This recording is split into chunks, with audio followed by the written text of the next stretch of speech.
You are standing in a cold chamber at Westminster Abbey. The year is 1813. A coffin is opened, its wood cracked by centuries, its velvet eaten away by time. Inside lies the body of a king, Charles II of England, the merry monarch. His hair is still black, his teeth still gleam, his regal robes clinging to a skeleton that once ruled an empire. But when the lid is pried further, something unexpected is revealed. Something no one dared to speak of, a truth hidden in flesh and bone, locked away for 125 years. What secret was the king carrying to his grave, and why was it silenced for so long? The world Charles Stuart was born into was already trembling. On May 29, 1630, in the royal chambers of St. James's Palace, the cry of a newborn echoed through velvet-lined walls. He was no ordinary child. He was the heir to 3 kingdoms, England, Scotland, and Ireland. Yet even as courtiers celebrated with trumpets and feasts, the foundations of his future were crumbling. Charles was the son of King Charles I, a monarch whose belief in divine right placed him on a collision course with Parliament. As the boy grew, the realm edged toward chaos. At just 12 years old, Charles watched his father's struggle deepen into civil war. Cavaliers, the loyal royalists, clashed with Parliament's forces under Oliver Cromwell. England became a battlefield of belief, and the boy prince was caught in the middle. He saw palaces emptied of their gold to fund armies, heard whispers of betrayal echoing in palace corridors, and felt the chill of fear when Parliament's soldiers advanced. Unlike the carefree childhood of most princes, Charles's early years were spent learning. The defining moment of his youth came in 1649. He was only 18 when his father, King Charles III, was led to a scaffold in Whitehall. Crowds pressed close, breath frozen in the January air, as the king, dressed in black, calmly placed his head upon the block. With one swing of the axe, monarchy itself seemed severed. For Charles, the sight was unbearable. The boy who was supposed to inherit a throne instead inherited exile. His father's death was more than a personal tragedy. It was a warning. Power was fragile. Crowds could cheer one moment and condemn the next. And from that day, Charles knew his survival depended not only on lineage but on cunning, patience, and the mask he would learn to wear. Exile was not the life of a prince. Charles fled across Europe with only loyal supporters to shield him. From the halls of France to the courts of the Netherlands, he was treated with courtesy, but never with certainty. At every banquet, he was a guest, not a king. He learned to smile when he was pitied, to bow when he was dismissed, to play the part of a monarch without the crown that should have rested on his head. The young prince became a wanderer. He borrowed clothes, relied on foreign allies for money, and endured the sting of dependence. He was sometimes mocked as a pretender, a king without a kingdom, a shadow of a dynasty that had been crushed. Yet exile sharpened him.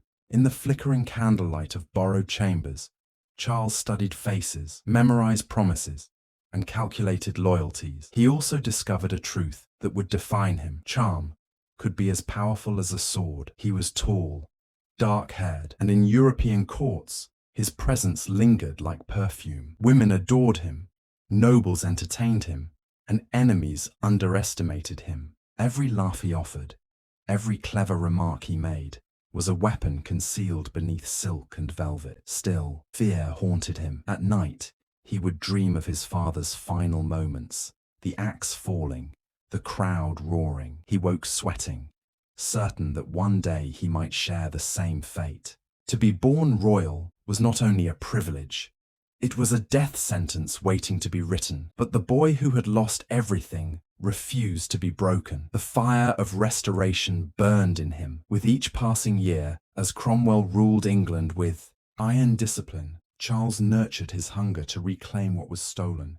His exile was not an end, it was a preparation. Charles's chance came in whispers. The protectorate under Cromwell began to crack. The Puritan strictness that had banished theatres, music, and celebration soured the nation's mood. England, once starved of joy, began to yearn for laughter, for spectacle, for life. And who better embodied that promise than the prince known for his charm? From exile, Charles wrote letters, courted allies, and built a network of loyalists ready to welcome him home. His life had taught him patience, to smile through humiliation, to endure poverty, to wait for the moment when the tide turned. And in 1660, the tide finally surged in his favor. As he sailed across the English Channel to reclaim the throne, the boy who had once watched his father die was now a man crowned by destiny. Crowds lined the shores, not to jeer, but to cheer. Bells rang, bonfires burned, and people shouted with relief. The monarchy was restored. Yet deep within him, Charles carried the weight of his childhood. He knew what it meant to lose everything, to be a king without a country. That memory would haunt him and drive him to live as though every day might be his last. Pleasure, indulgence, charm, these became his armor against the shadows of the past. For England, he was the merry monarch, a king who promised light after decades of darkness. But for Charles, the crown rested on uneasy shoulders. He had survived exile, witnessed the axe fall on his father, and understood how fragile power truly was. This was not just the birth of a monarch. It was the birth of a survivor, and it was only the beginning of a reign that would hide secrets far darker than anyone could imagine. The year 1660 was more than a coronation, it was a resurrection. Charles entered London not as a weary exile, but as a symbol of joy reborn. Streets overflowed with people pressing close just to glimpse him. Alehouses spilled with celebration. Theatres reopened, and laughter echoed in the city once strangled by Puritan silence. For the first time in decades, England was alive again. Charles played his part perfectly. He smiled, he jested, he embraced his people with a warmth that felt genuine. His dark eyes sparkled with humor. His wit was sharp, and his reputation as the merry monarch spread like wildfire.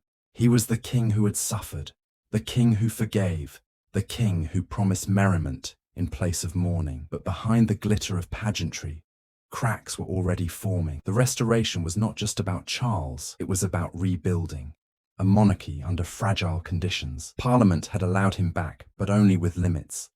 The people cheered him, but they remembered the blood of civil war. Every smile Charles gave was also a shield, concealing the truth that his throne rested on shaky ground. Debt haunted him. The wars had drained coffers, and exile had left him penniless. He borrowed heavily, mortgaging the very crown jewels to keep his court afloat. Foreign monarchs treated him with courtesy, but they also smelled his desperation. Charles laughed in public, but in private, he counted debts like a gambler out of luck, and looming over everything was religion. England was still scarred by the Puritan regime, but suspicion of Catholicism ran deep. Charles himself had Catholic sympathies, yet he wore the mask of a Protestant king. To slip, even once, could plunge the realm back into chaos. Every theatre he reopened, every mistress he paraded, every joke he told, it was all part of the mask, a performance to distract from the fractures beneath. The court of Charles became the very embodiment of indulgence.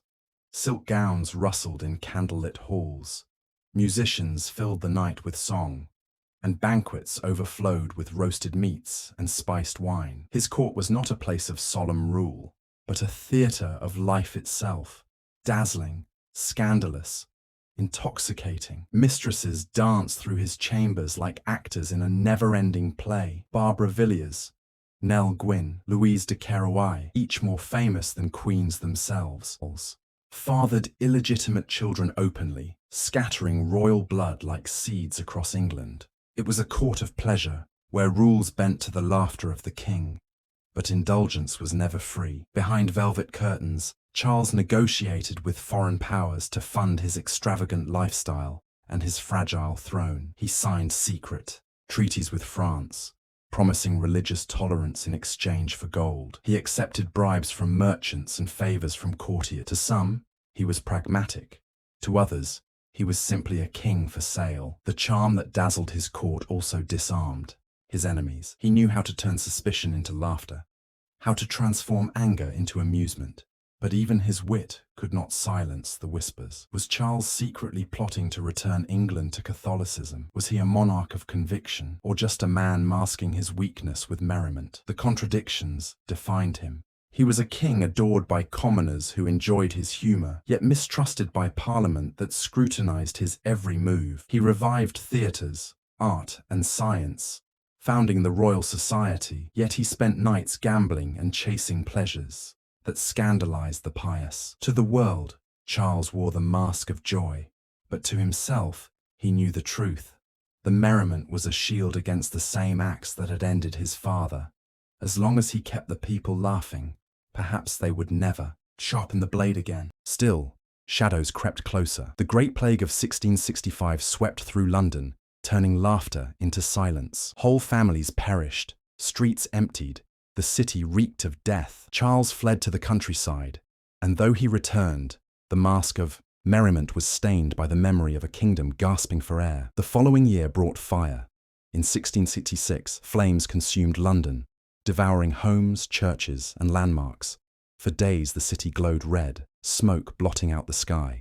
Charles rode among his people, helping with buckets, encouraging citizens, displaying the king of action they longed for. For a moment, his popularity soared, but the cost of rebuilding deepened the debts that shackled him. Foreign wars drained him further. The Dutch challenged his navy, humiliating him by sailing up the Thames in 1667.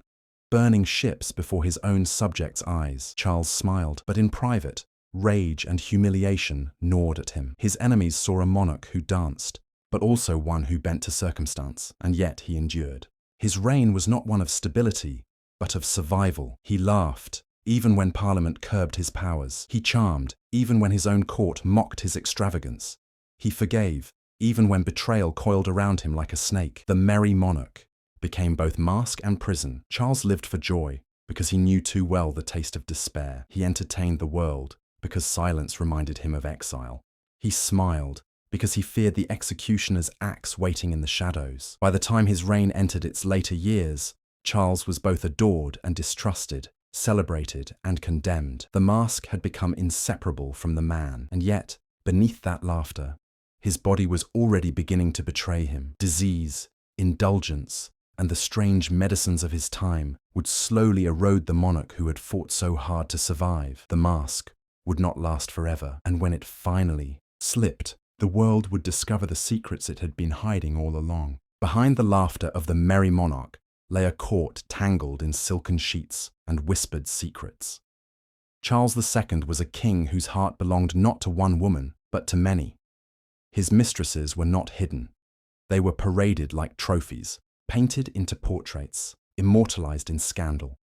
Barbara Villiers, fiery and ambitious, flaunted her influence openly. Nell Gwynn, the witty actress of the London stage, became beloved by the people, as much for her sharp tongue as for her beauty. Louise de Keroualle, sent from France, was as much a political spy as a lover. Each mistress shaped his reign in ways subtle and profound. They bore him sons and daughters, scattering illegitimate heirs across England. Dukes and duchesses with royal blood but no claim to the throne grew from these unions, tying noble families forever to the king's private passions. The irony was bitter. The man who fathered so many children produced no legitimate heir with his queen, Catherine of Braganza. The royal line trembled on a foundation of bastards. Charles did not shy from these contradictions. He laughed, he embraced them, he used them. To him, women were not only companions, but pieces in the great chessboard of politics. A mistress could secure him allies, distract his enemies, and, when needed, soothe his restless spirit. But the same appetites that made him charming also wore upon his body. Nights spent in revelry left his health frayed, his endurance weakened. Court physicians whispered of exhaustion, of ailments best left unspoken. The king, who seemed tireless in public, carried in private the fatigue of a man who lived too fiercely, too endlessly, for too long. Medicine in the 17th century was as brutal as it was misguided. For every pleasure Charles indulged, he was forced to endure the agonies of its cures. His body became a battlefield where science, superstition, and desperation collided. When illness struck, physicians rushed with their arsenals of treatments. They prescribed mercury, believing it could purge the body of poisons. The liquid metal burned through his system, leaving him weakened, his skin blistered, his breath fouled. They recommended cures, such as bloodletting, drawing pints from his veins in the name of balance, even as the king grew pale and faint. Blistering was another torment. Heated cups and caustic substances were applied to his skin, raising welts and sores in hopes of drawing out sickness. The monarch who had commanded armies now lay helpless beneath the hands of his doctors, wincing in silence as flames of pain replaced the joy he so carefully displayed. And yet Charles endured, never showing the world his suffering. He danced, he laughed, he hunted, he entertained, as though his body were not slowly breaking. His wit was the mask, his sickness, the truth.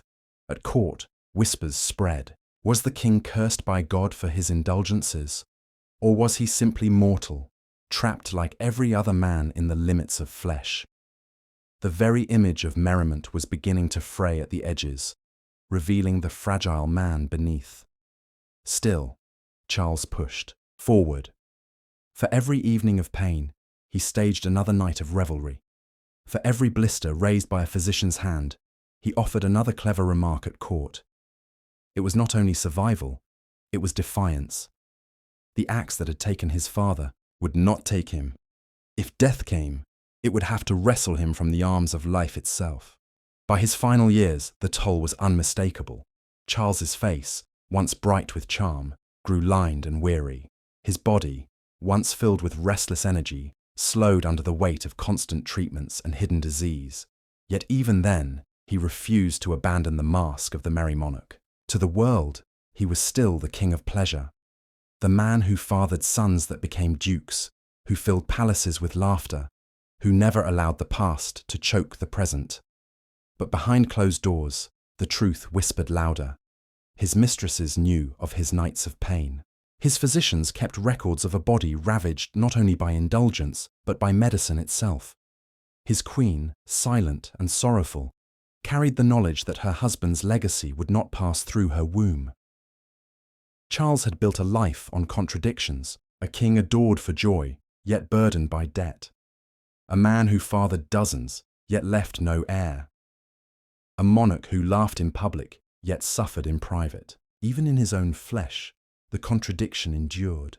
His body bore the scars of medicine, the marks of disease, and yet it still carried him through banquets, hunts, and late-night conversations lit by candlelight.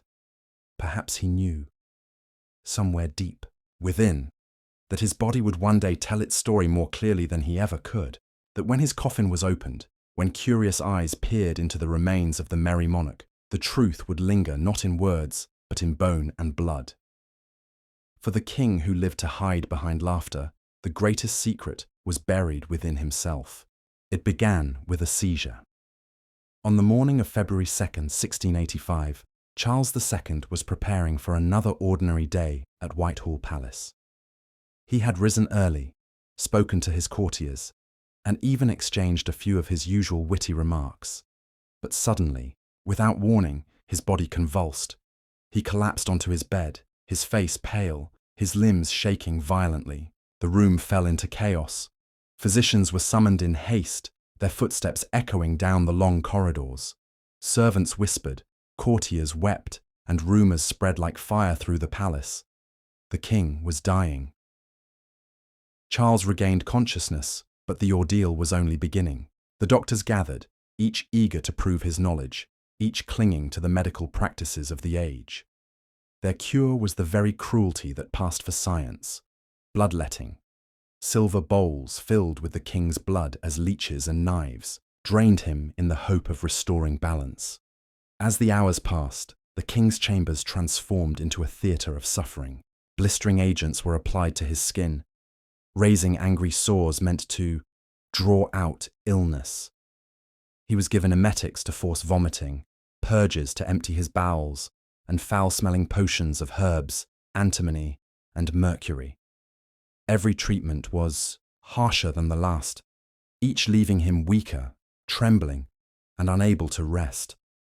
Still, Charles bore it all with remarkable patience. Even in agony, he managed moments of humour. When one doctor urged yet another round of bleeding, The king is said to have muttered softly, "I believe I am being let blood to death." His wit flickered, even as life drained away. But beneath, the jest, the truth, was grim. The body that had once danced through banquets and chased laughter through nights of revelry was now broken, ravaged by years of indulgence and by the merciless hands of those meant to heal. For 4 days, Charles lingered between life and death. His bedchamber grew heavy with the smell of sweat, of ointments, of sickness. Courtiers crowded in, whispering prayers or watching in silence, their faces pale in the candlelight. His queen, Catherine of Braganza, knelt in sorrow. She had borne him no heir, but in his final hours, she stayed faithfully by his side, weeping softly as physicians surrounded her husband. His mistresses came too, some openly, some in secret, their grief mingling with jealousy and guilt. The man who had given them laughter now lay motionless, and they could do nothing to revive him. The doctors persisted in their tortures. Hot irons were pressed to his head to revive his spirits. Pigeon flesh was applied to his feet as a bizarre remedy. A mixture of herbs, oils, and secret elixirs was forced down his throat. Each hour brought a new attempt, each attempt a new cruelty. The king's body became a battlefield of experiments, his skin blistered, his veins emptied, his strength crumbling. And yet, Charles endured with an almost saintly calm. Those who watched remarked on his patience, his composure. He asked forgiveness from his queen. He thanked his servants. He even spoke kindly to his doctors, despite the pain they inflicted. The mask of merriment was gone, but in its place was dignity, quiet and sorrowful. The irony was bitter. A man who had lived to excess, who had laughed louder than any monarch before him, now lay in silence, stripped of pleasure, stripped of control. The physicians who had promised healing offered only torment. The courtiers who once adored his jokes now wept at the bedside, powerless to save him. The laughter of the merry monarch had faded. What remained was the frail body of a king, broken not by enemies or wars, but by the cruelty of medicine itself. On the morning of February 6, 1685, after days of agony, the inevitable came. Charles stirred from his restless sleep, his face pale and sunken, his voice weak but steady. He asked for prayers. He asked for forgiveness. Then, as the room held its breath, he spoke his last words to those gathered. "Do not let poor Nellie starve." It was a plea for Nell Gwyn, his beloved mistress, a final gesture of kindness that revealed the humanity beneath the crown. Moments later, his body gave way. The king who had filled England with laughter, who had survived exile and betrayal, who had danced through scandal and joy, breathed his last. Silence fell upon the chamber. The merry monarch was gone. The aftermath was filled with grief and whispers. Some mourned the man who had given them theatres and merriment. Others muttered that his reign had been too indulgent, too compromised, too weak. Yet none could deny that he had been unlike any king before him. His body, drained, blistered, and marked by the cruel hands of medicine, was prepared for burial. He was laid in Westminster Abbey, near the father whose execution had once shaped his life. But while Charles I had met death by axe, Charles II had met it by slow torment at the hands of those sworn to save him. In the days that followed, the people remembered not the suffering, but the laughter. They called him the king who forgave, the king who lived fully, the king who brought joy after years of despair. Yet the truth lingered in silence. Behind that laughter had been years of hidden pain. And in his final hours, the mask had crumbled at last. Charles II left no legitimate heir, no son to carry his crown. His throne passed to his brother James. His legacy passed into legend, but his body still carried secrets, secrets that would not be revealed until more than a century later, when the coffin was opened and the world learned what the merry monarch had truly taken to the grave. The year was 1813. Westminster Abbey the resting place of kings, queens, and saints, stood in silence as workmen pried open a coffin sealed for more than a century. Dust clung to the air, torchlight flickered against the stone walls, and the witnesses gathered in uneasy anticipation. They were about to look upon the remains of Charles II, the merry monarch, whose laughter had once echoed through England's halls. When the lid finally shifted, the watchers gasped. Inside lay not a skeleton crumbled to dust, but a body eerily preserved. Black hair still clung to his skull. His teeth, strikingly white, grinned through the darkness. Even traces of his burial robes, velvet and lace, remained, faded but visible. It was as if time itself had paused, holding Charles in suspension between life and death. The onlookers whispered in awe. Was this the reward of a king who had lived for pleasure? Or was it a punishment, his body trapped in uncanny preservation as though unwilling to let go? One detail stood out most of all: his height. The corpse revealed a man remarkably tall for his age, his bones long and elegant, a body that had once commanded attention in any room. Even in death, Charles exuded presence. Yet as they examined closer, the admiration gave way to unease. There were signs within the body that spoke of suffering. Evidence of disease clung to him still, traces of mercury and treatments lingering in bone and tissue. The very secrets of his illness were etched into what remained. The merry monarch had not escaped the cruelty of medicine. His body still bore the scars.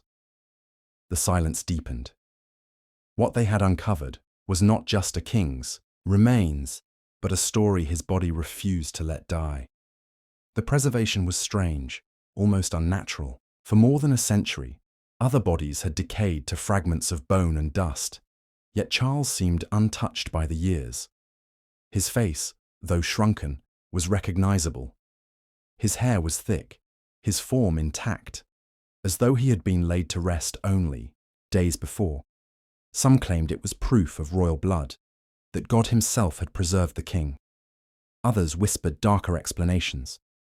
Had the strange medicines forced upon him, mercury, antimony, caustic potions, somehow sealed his body, slowing decay? Was his preservation not a miracle, but the final cruelty of the physicians who had tormented him? There were other details that unsettled the witnesses. His robes bore traces of red, stains that might once have been blood. His skull revealed evidence of the blistering and treatments inflicted in his final days. Even in death, Charles carried the fingerprints of his suffering, reminders of the torment he had endured on his deathbed.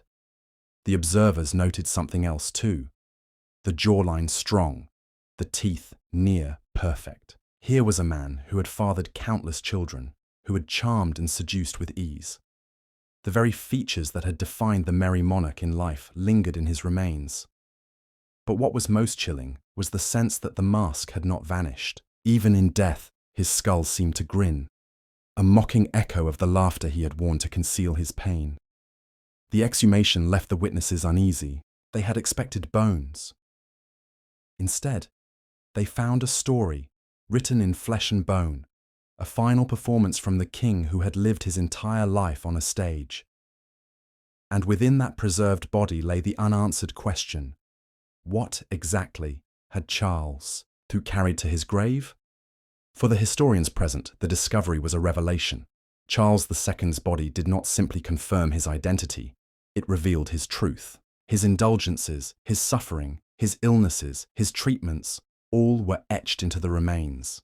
The king who had worn the mask of merriment could no longer hide. His bones spoke more clearly than his laughter ever had.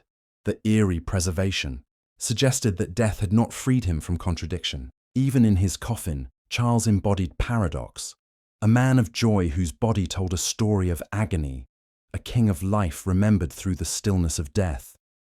Some whispered that the secret was not merely medical. The strange state of his body hinted at something more symbolic, that Charles's true legacy was neither his politics nor his mistresses, but the mask itself. The mask that he had worn so well in life had followed him into death, preserving his image, concealing his decay. leaving the world with a riddle instead of an answer. For the people of 1813, gazing into that coffin was like peering into a mirror of history. Here was proof that no crown, no charm, no laughter could shield a man from the truth of mortality.